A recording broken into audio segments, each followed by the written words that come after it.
Bonjour, je m'appelle Aurélie, je suis le GPS de Camping Car TV. Bonjour Aurélie, bonjour les télénautes curieux, généreux et respectueux.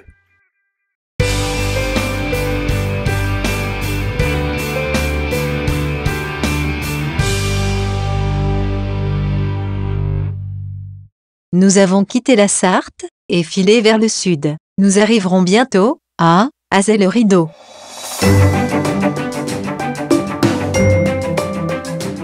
Et alors que nous étions à peine à 5 km d'Azay-le-Rideau, voilà que je suis attiré par un musée. Nous avons décidé d'y faire une première halte. C'est exactement ce que j'aime quand je me balade, à savoir donner sa chance à l'imprévu. Et souvent, ça fait bien les choses, parce que là, par exemple, eh bien, tout est prévu pour l'accueil des camping-caristes, c'est même une étape France Passion.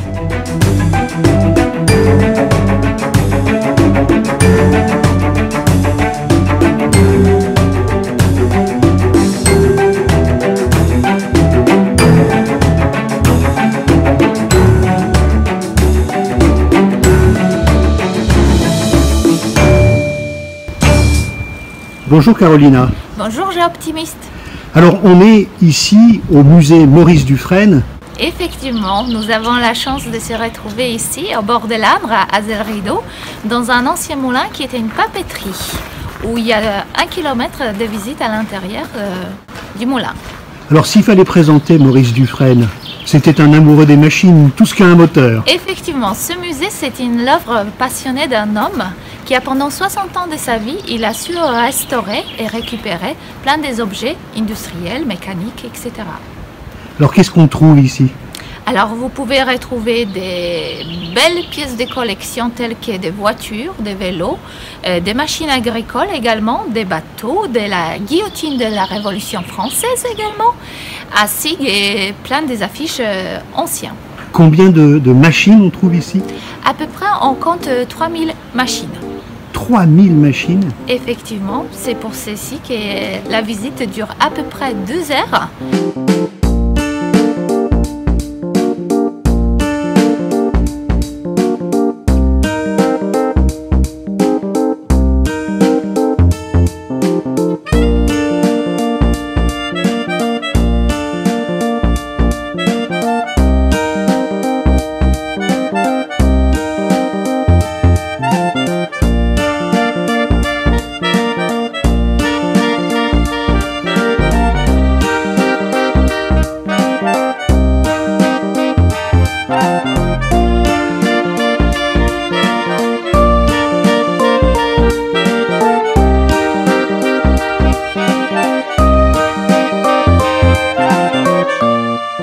Un des premiers camping-cars, il est de 1911, c'est un camion de La Haye.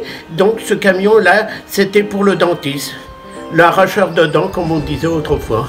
Donc il allait sur les bourgs des villages avec son camping-car de l'époque, et les gens venaient pour se faire arracher leurs dents. Oui, il s'arrêtait dans chaque commune, et puis les patients venaient le voir pour soigner les dents. Sympa. Ah oui, sympa, mais un peu mal. Hein. Alors une magnifique Renault. Oui, exact. De quelle année? Je vais vous le dire. 1923. Oui, exact. Je ne savais plus si c'est de 23 ou 24. Elle est belle, hein? Ah oui, très belle.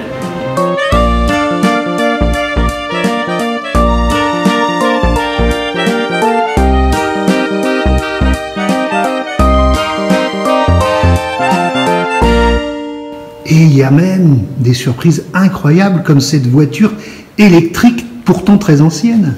Effectivement, nous avons une voiture électrique Peugeot, une des premières qui était éditée en 1941. Et cet véhicule, il servait aux médecins urgentistes. Pendant la Deuxième Guerre mondiale, quand il n'y avait pas beaucoup de l'essence, l'État français s'est lancé dans la fabrication de voitures électriques. Alors, il faut savoir que ce véhicule, il avait quand même la possibilité de rouler 80 km.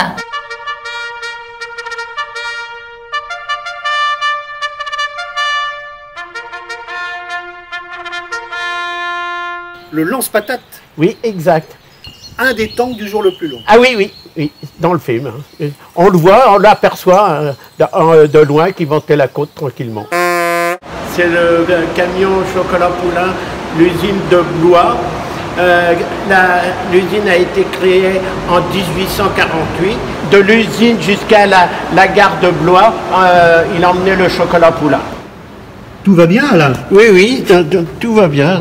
Vous êtes où, là? Là, je suis en dessous le couteau de la guillotine.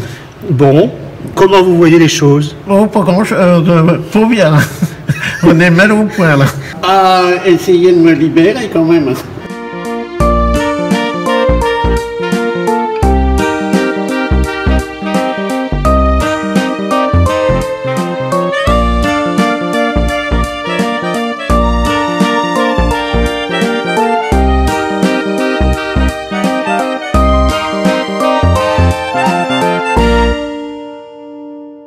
Et un merci spécial à Alain Ouvrard, qui est le petit-fils de Gaston Ouvrard. Je ne suis pas bien portant, vous vous souvenez? J'ai la rate qui se dilate, le bassin qui est pas sain, tatati, tatata. Nous venons d'arriver au camping-car, parc d'Azay-le-Rideau. Alors il jouxte le camping d'Azay-le-Rideau, mais il a la particularité, lui, d'être ouvert toute l'année.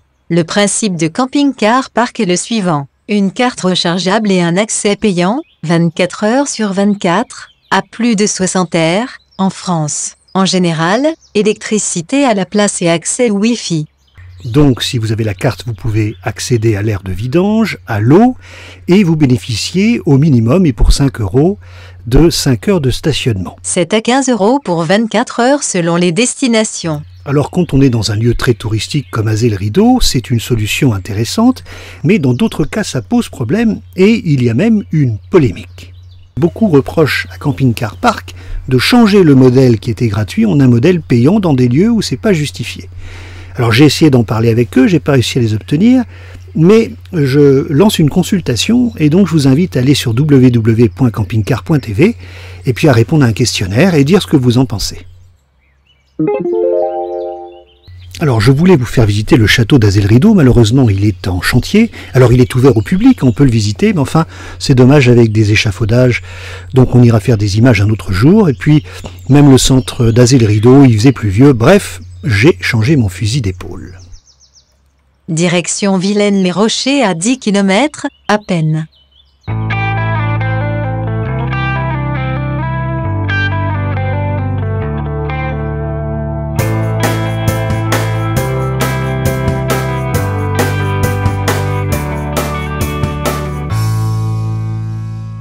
Le stationnement est autorisé sur le parking de la mairie. Vous trouverez une aire de service gratuite, à 50 mètres. Vilaine-les-Rochers, qui est aussi un village troglodytique, est devenu depuis quelques années une capitale de la vannerie. Le Joptimiste rencontre le directeur de la coopérative de Vilaine-les-Rochers.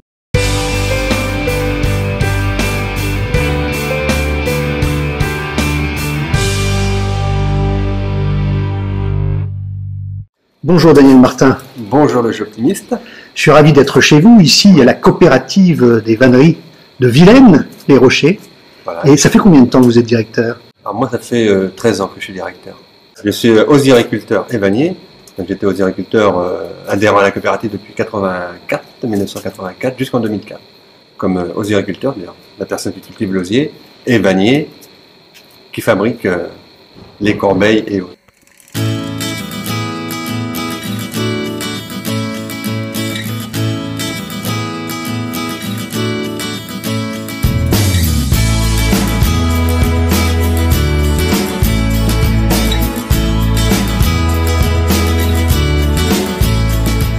Alors vous me disiez qu'il y avait 40 000 vanniers dans le temps. Au début du 20e, si on part en 1900, il y avait entre 40 et 50 000 vanniers en France. Il y avait des vanniers presque dans toutes les communes. Il y avait un vannier comme il y avait un maréchal Ferrand. C'était voilà, pour l'agriculture, pour l'industrie.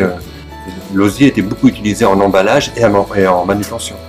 Et après, ça a été remplacé au fur et à mesure de l'apparition des matières plastiques, début des années 50, ainsi que du bois déroulé. Donc ils ont remplacé l'osier dans tout ce qui est emballage et puis vente des hautes en vendange qui étaient faites c'était assez emblématique, hein, qui étaient faites en osier aujourd'hui sont toutes en matière plastique. Alors vous êtes combien aujourd'hui, 150? En France, oui, c'est difficile à faire une estimation parce qu'il n'y a pas de syndicat, il n'y a pas, voilà, à peu près 150 à travailler ou à vivre plus ou moins de la vannerie. Sachant que nous ici, on est encore une quarantaine de vanniers, 2 personnes à travailler à la coopérative.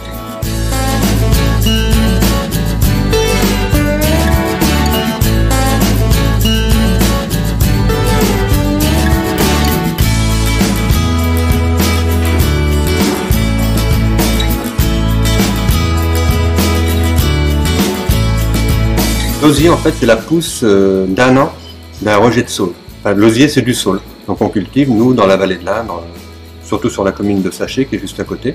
Et après, c'est un matériau, soit on l'utilise en brut avec l'écorce, soit en blanc, décortiqué. Donc il faut le rehumidifier pour le travailler. Il est souple, mais en même temps, ça reste quelque chose assez rigide et assez solide, très solide.